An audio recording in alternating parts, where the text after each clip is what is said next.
A concept version of the XK120 debuted at the 1948 London Motor Show. The Jaguar double overhead cam straight 6-cylinder engine, which wasn't phased out until 1992, was showcased in this little convertible. Jaguar lent its mildly spiced model to the Motor magazine after giving Prince Bira of Siam, now Thailand, a ride in the 1949 Silverstone production car race.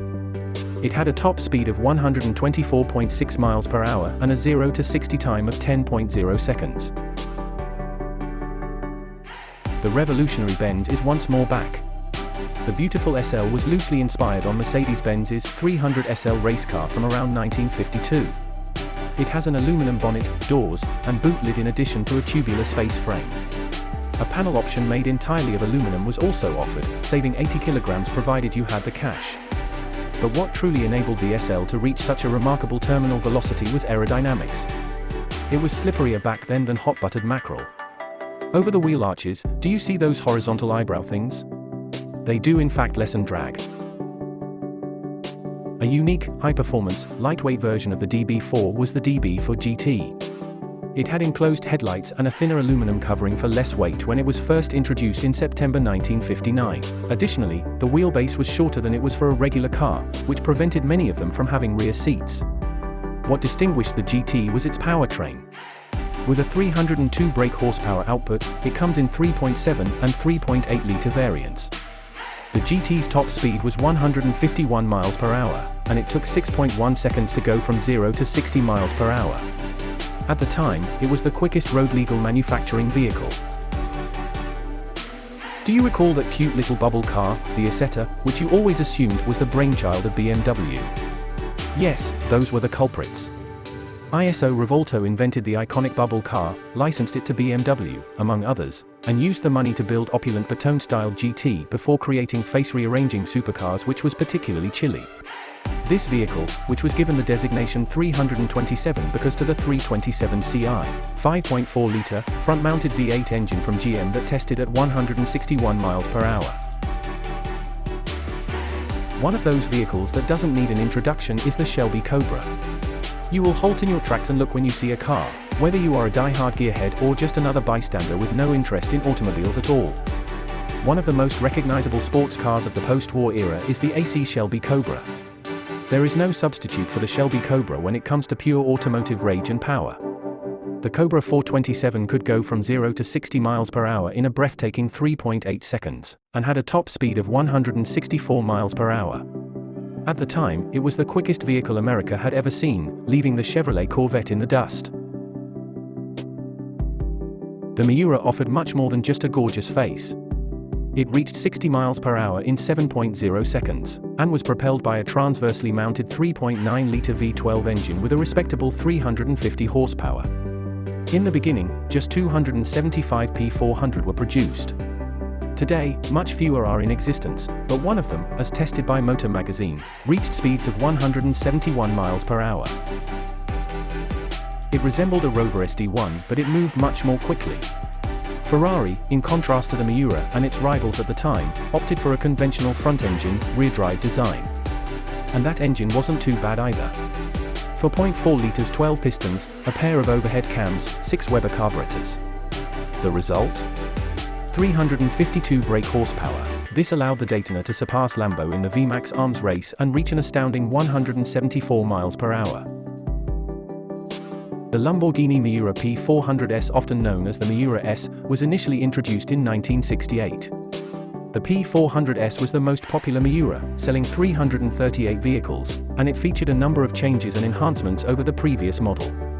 Mechanical improvements like wider intake manifolds and reprofiled camshafts increased performance, and allowed the P400S to extract an additional 20 horsepower from the Miura's 4.0-litre V12, bringing total output to 370 horsepower. The P400S performance was outstanding, just like that of its forerunner.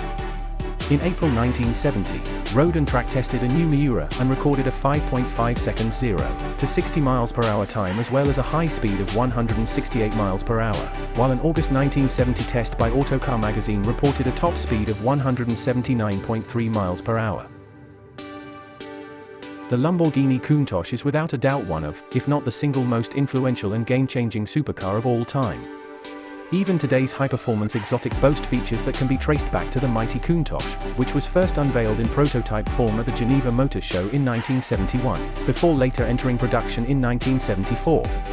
The mid-mounted DOHC engine in the LP500S was identical to that in the LP400S, but it was bored out to 4.8 litres, had its compression reduced, and received larger Weber twin-choke carburetors. These modifications allowed the V12 to produce 375 horsepower at 7,500 RPM. The 12-cylinder engine also enabled the LP500S to complete 0 to 60 mph sprints in less than 5 seconds, and hit a top speed of 182 mph. The LP500S spec Countach was only produced in 321 units. Ruf Automobile, a German automaker, produces the Ruf sports car.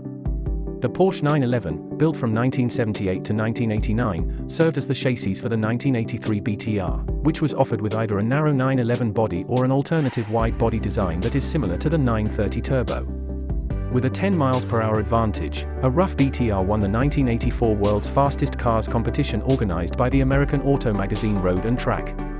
It also dominated the acceleration tests as it achieved 0 to 62 mph acceleration in 4.7 seconds, 0 to 100 mph acceleration in 10.4 seconds, 110 mph 1/4 mile acceleration in 13.3 seconds, and a top speed of 186.2 mph. A particular Ruf BTR broke the previous 0 to 62 mph acceleration record for factory cars tested in the Automotor and Sport 22 in 1984. It reached a top speed of 190 mph, after accelerating from 0 to 62 mph in 4.6 seconds, 0 to 124 mph in 15.5 seconds, and a standing kilometer in 23 seconds. The Porsche 959 competed with the Ferrari F40 for space on the bedroom wall, and had a number of novel characteristics like the aluminum wheels, sensors for air pressure, automatic height adjustment for the ride, floorboards made of Nomex, which would help to explain why Bill Gates purchased one. Despite being one of the few who could genuinely afford the $150,000 asking price, which was actually fairly reasonable considering Porsche spent $300,000 to produce the 959.